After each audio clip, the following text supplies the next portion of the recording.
Nice.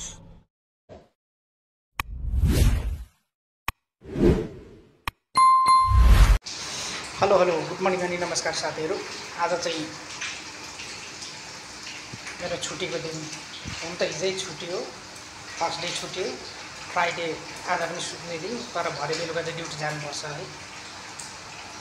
हिजो अनि आज मेरो दिनहरू कसरी बित्यो त भनेर एउटा छोटो भिडियो बनाउँदैछु साथीहरू।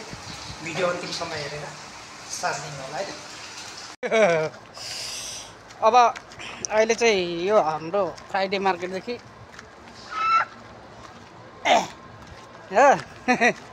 कुखुरो लिएर अब गएर बनाएर शीतन अघि फ्राइडेदेखि लिएको कुखुरा चाहिँ काटकुट पनि गरियो है।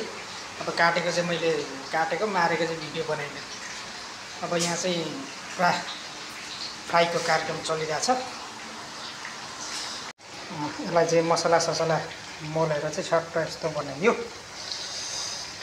यो चाहिँ यता तारेर राखेको, यहाँ धमाधम चाहिँ पाक्दैछ है। अब यहाँ सब्जीहरू अत्यन्तै धेरै, सागसब्जीहरू अत्यन्तै महँगो हैन। यही मासु अलिक सस्तो पर्ने चाहिँ, अनि खाए त्यही मासु, नखाए यही मासु हैन त। अब यसरी तारेर राखेपछि यो चाहिँ 3-4 दिनसम्म बिग्रिँदैन है। यसले अब हामीलाई चाहिँ 3-4 छाक पुग्छ।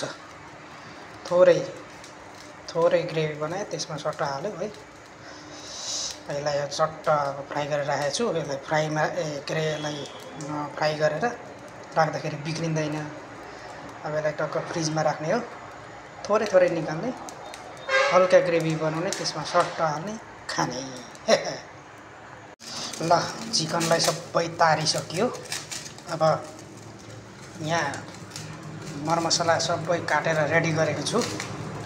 अब यसलाई के गर्नु पर्यो भने अब टक्क यसलाई ग्रेभी बनाउनु पर्यो है। ल प्याजलाई यसरी प्याज खोर्सानी लसुनलाई टक्क फरफर भुट्ने है।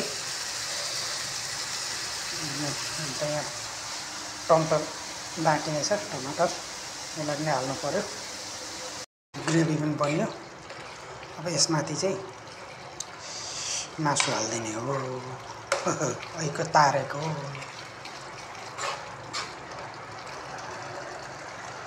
यस्तो भयो।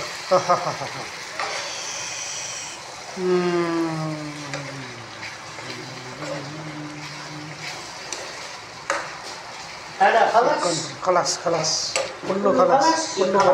अब यहाँ टक्क धनिया सनिया लाएर चाहिँ यहाँ चिकन तयार भयो। अब मासु धेरै खानु स्वास्थ्यलाई राम्रो कुरो त होइन, तरै पनि अब कुरो चाहिँ कसो पर्यो भने यहाँ सागसब्जी खाएर चाहिँ सागसब्जी चाहिँ यहाँ चाहिँ अति धेरै महँगो हैन। अब सागसब्जी खाँदै नखाने त होइन, जेस खाइन्छ, तर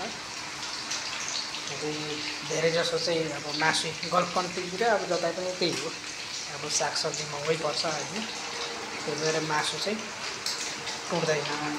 त्यही भएर अब हाम्रो चाहिँ सब्जीमा चाहिँ प्रायः जसो धेरै जसो मासु। मासुको मात्रै कति कुरा गरेको भन्नुहुन्छ होला, तर यो गल्फ कन्ट्रीतिर चल्ने नै यस्तै हो है साथीहरू। अनि साथीहरू मेरो भिडियोहरू के कस्तो लाग्छ तपाईँहरूलाई है सल्लाह सुझाव प्रतिक्रिया दिन नबिर्सिनु होला। म यस्तै भिडियोहरू लिएर आउनेछु हजुरहरू सामु। हवस् त, धन्यवाद।